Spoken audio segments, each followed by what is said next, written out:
Andariki Namaskaram and welcome back to my tech series, and today's episode is going to be about Kadhalikka Neramellai and how casual and breezy of a film it is. So for people who do not know about this movie, Kadhalikka Neramellai is pretty much about two characters, Shreya, who's acted by Nitya Menon, and Siddharth, who is acted by Ravi Mohan, not JM Ravi anymore, so keep that in mind. About these two characters, about their opinions and their ideologies on relationship due to events that happen in their life, and how these two characters meet up, and what happens after that is pretty much the rest of the story. And it sounds very simple, right?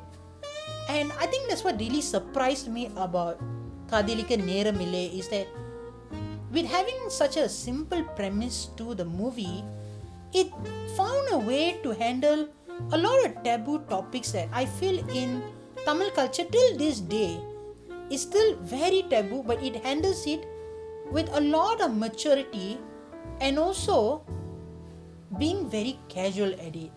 And this is what surprised me a lot, because in a lot of Tamil movies, I know it's going to sound very stereotypical, but in a lot of Tamil movies, usually they either will preach messages to us or they will do documentary style, even though it's not meant to be a documentary. It's like it's always in your face, telling you that this is how you must do this is how you must do that. And that's what a lot of Tamil movies tend to do. But what Kadhalikka Neramellai does very well is that it just shows you. It's not telling you whether you should judge them or you should advise them. No, it just says that these are my characters and this is how they are. Like take Shreya for example. She wants to get pregnant before marriage due to incidents that happen in her life. All she just wants is a child. You do see the discourse that happens around her, where you see like Shreya's mom, when she goes and tells her saying that, look, our relatives are looking very bad, that you are doing this, you're doing that, you know what, you get married, all this stuff. These are all shown, but they are not telling you to judge her character for it. But that's not the case. Shreya just wants to get pregnant because she just wants to have a child, and she just wants to raise the child by herself. And the way they handle such topics with a lot of maturity says a lot about this movie. And the way they take it so casually about it, and is again like keeping the light-hearted romantic comedy genre in mind, they're taking such a serious topic and making it very casual.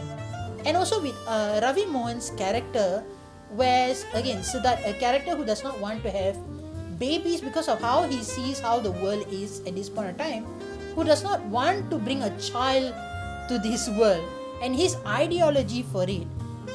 Again, the movie does not tell you that, oh, you must judge him for what he thinks. It's like, no, that's how the character is. And his character progression does not show that, oh, what you thought before was actually bad, or you should feel bad about yourself or what. Nothing like that. The character progression for his character, wow, there's a lot of characters.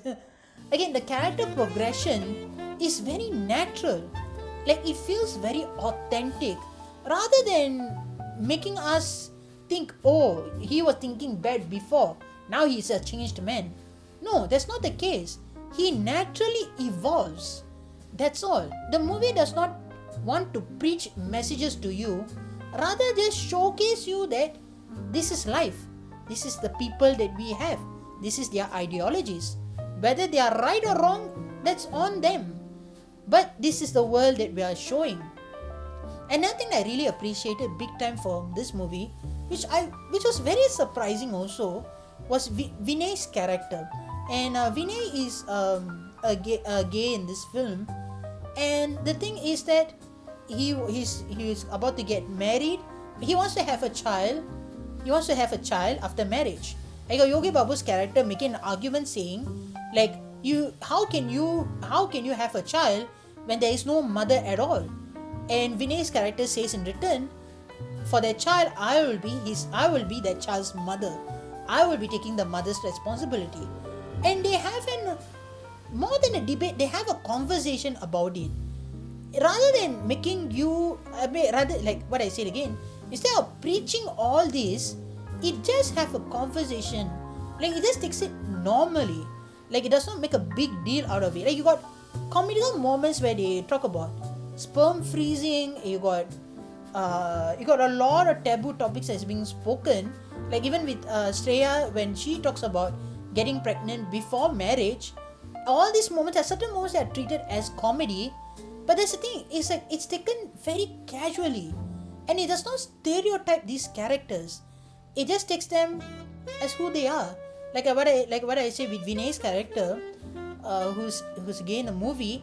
Unfortunately, a gay character in other Tamil movies is either they are used as a plot device for a twist, or used as comedical elements, which are meant to be disgraced about. I might not be using the right word, but you get what I mean. But then you got a movie here where it treats all his characters with a lot of dignity and a lot of maturity.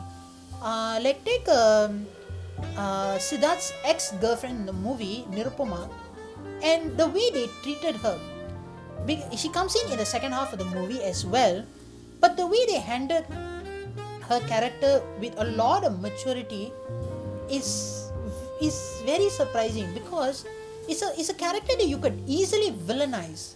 You could have done that, but the way they handled it, the way how Siddharth handles his ex-girlfriend, the way how they have an emotional segment where it could have blown up to an emotional proportion, is handled with a lot of maturity and a lot of casualness to it.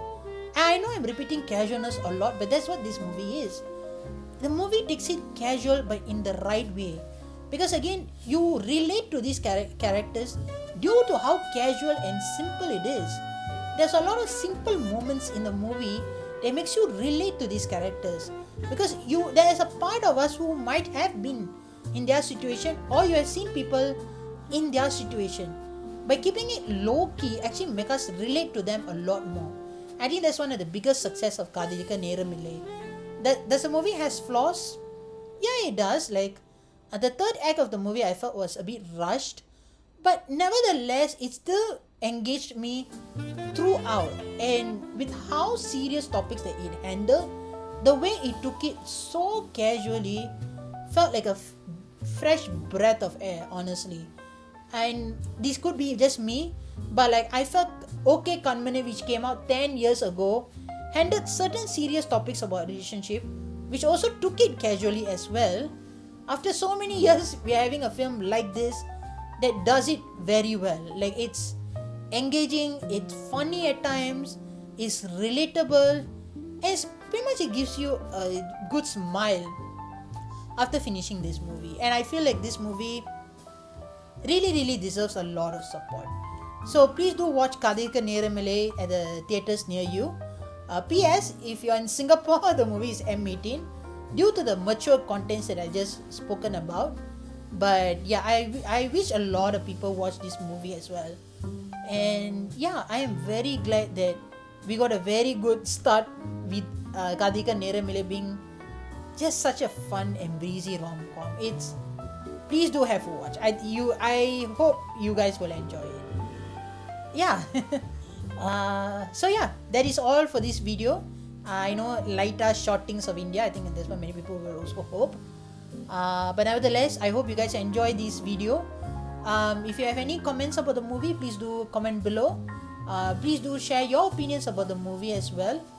And if you want to watch my previous video, my take episode 2 about Game Changer, please do have a watch. I hope it's released by now. I'm not sure whether it's this coming up first or that coming up first, but we see lah.